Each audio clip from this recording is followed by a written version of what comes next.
Oh. Ma, pa, may dumating na sulat oh. Ano to? Problema ko ba yan? Talagis, notice of disconnection to. Huwag mo naman ang pansinin to, anak. Kami na ang bahala ng mama mo. Mahina lang talaga benta ngayon. Oo nga, anak eh. Mahina ngayon ang coffee shop. Kahit ano nga yung pamimigay ko ng flyers dyan sa labas, wala din. Ma, pa, new generation na po kasi ngayon. May iba ng way para ma-promote tong business natin sa social media. Social media? Ano yun? Yung post-post? Nako anak, mas mainam pa rin yung traditional way. Yung magpapamigay ka ng flyers o kaya magpapa-advertise tayo sa newsprint. Pa, new generation na nga po. Hayaan niyo po akong tulungan kayo. Gagawa ako ng bagong flavor ng coffee, tsaka ng pastries natin. Tapos ipopost ko. Oo, Papa. Tama naman yung anak mo eh. Bagong panahon na ngayon. Kailangan natin sumabay. Ano ka ba? Bakit? Maganda pa naman na itong mga binibenta nating kape dito ah. Okay pa to. Mahina lang talaga tayo sa marketing and advertising. Hindi pwede yan. Ganyan ito. Antid talaga ito. Ang laki. Ano ba to? Nagkasabay-sabay. Ang hina pa naman ang kita nitong coffee shop natin. Yun na nga yung sinasabi natin sa'yo ng anak mo. Kailangan natin ng bagong marketing strategy. Ikaw naman, tiis ng ulo mo, ang pride ko. Bahala. Wala. Huwag na bahala. Good day, Mr. and Mrs. Viray. Sir, magandang hapon po. I'm giving you until the end of this month to pay your debts. Kasi kung hindi nyo maibibigay yan, unfortunately, I need you guys to pack up your things and ibebenta ko na lang to sa iba. Sir, baka naman pwede niyo akong bigyan ng palugit. Kahit isang buwan lang, sir. Sobra-sobra ng palugid yung binibigay ko sa inyo. Kaya I'm giving you until the end of this month. Good day po, Mr. Pecho. Sige, sir. Gagawa ko ng paraan. Ay, dami nito. Ay, ganyan. Binibigyan na lang tayo until end of this month. Sumasakit ang ulo ko. Pwede ba, alis muna ako sandali? Kaya mo na mag-ina bahala nito. Sige po, kami na bahala dito. Ma, naalala mo yung sinasabi ko sa'yo na yung flavor ng coffee tsaka sa pastries? Oo. Gawin kaya natin habang wala si Papa. Sige, try natin. Gawin na natin bago siya bumalik. Sige, ako gagawa, tapos picturehan mo ko na. Oo, habang ginagawa mo. Oo, tapos ikaw na lang yung bahala magsalita at mag-promote na itong ano natin, coffee shop. Oo, sige, ayusin natin. Tara, gawin natin.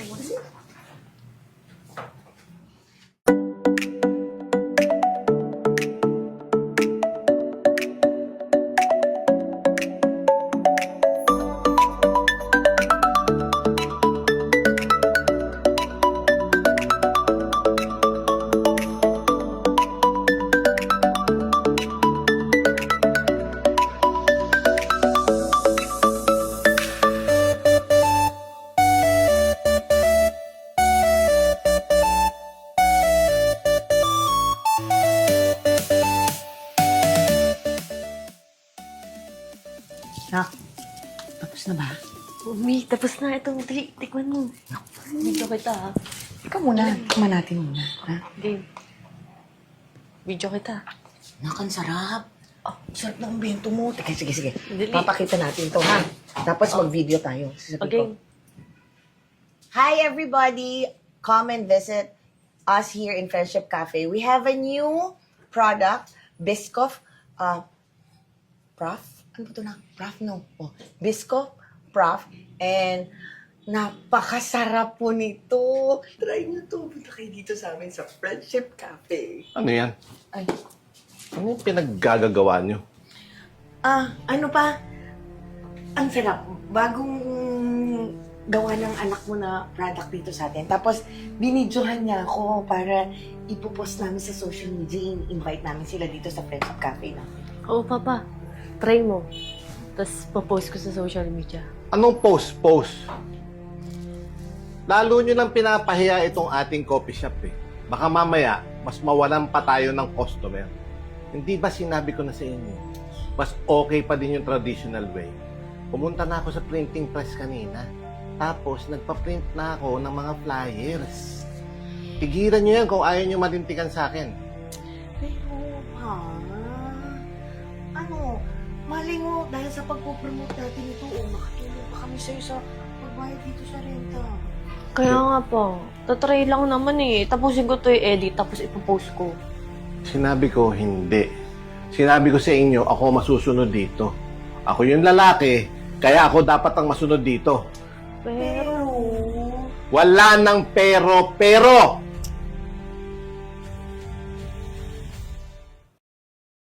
Nak, ang dami nating customer na yun. Good afternoon po. Hello din po. Ako na. Dito po ba yung nakita ko po sa social media na Biscuit Froth and the Cookies po? Ay, opo, dito po yun. Okay.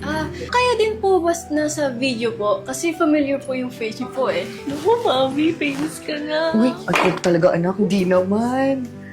Sige nga po. Kuha nga po akong isang Biscuit Froth and 1 cookie po. Ay, sige po, aayusin na namin yung order nyo, ha? Oh, wow! Ang daming customers. O ano ngayon, naniniwala na ba kayo sa akin na okay ang traditional way? Nakapagpa-print na ako ng ads. Tsaka nakapagpabigay na din ako ng flyers. Oo nga.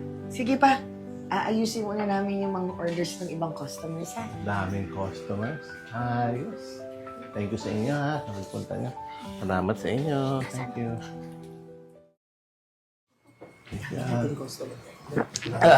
Good afternoon.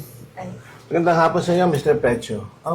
Napaaga yata kayo ng dating. Wala pa pong 1 month yung ating pinag-usapan. I know. Pero bumili na kasi ako ng coffee niyo tsaka ng mga cookies. Kasi sabi ng kapatid ko, nakita niya daw to sa social media and sobrang nag-trending siya ngayon Trending? Bagong coffee? Ano kasi pa, nagawa yung anak mo ng bagong coffee, tapos binidyohan namin and then pinost niya sa social media. Opo, Papa.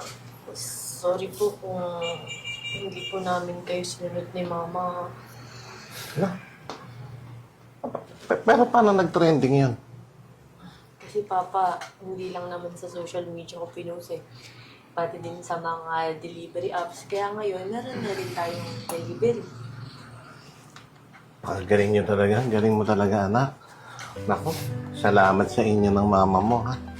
Pasensya na kayo. Hindi ako nakinig sa inyong dalawa. Akala ko kasi okay yung traditional plus. Dahil akala ko, ako ang lalaki, dapat ako lagi ang masusunod. Pasensya na kayo talaga, ha? Yan. Pasensya na. Salamat po. Okay lang yun. Pero kasi dapat, hindi tayo nagpapahuli sa panahon ngayon. Dapat nakikipagsabayan na rin tayo kasi alam mo na, mahuhuli talaga tayo pag puro traditional yung gagawin natin. At Sir Pecho, mukhang pababayaran ko na kayo. Hindi pa man tapos yung 1 buwan. Yeah. Lasing ko nga lakas ng cafe niyo ngayon. Daming customers. And syempre, maganda talaga yung cafe niyo, lalo na pag binubuto ng pagmamahal. Ay nako, correct ka dyan, Sir Pecho. Dahil ako'y maswerte dito sa aking may bahay. Punong-puno talaga ng pagmamahal tong aming coffee shop. Kaya ako'y nagpapasalamat sa inyo, ha? Maraming salamat. Ay, kahit po itong asawa ko, sobrang tigas ng ulo at punong-puno ng pride. Mahal na mahal po namin ito. Oo na, ako na matigas ang ulo. Love Ako ka na yung namin, mataas ang Papa. pride. Love Thank ka you. namin. Kahit Salamat. old-fashioned ka. Salamat, anak. Salamat, mama. Thank you.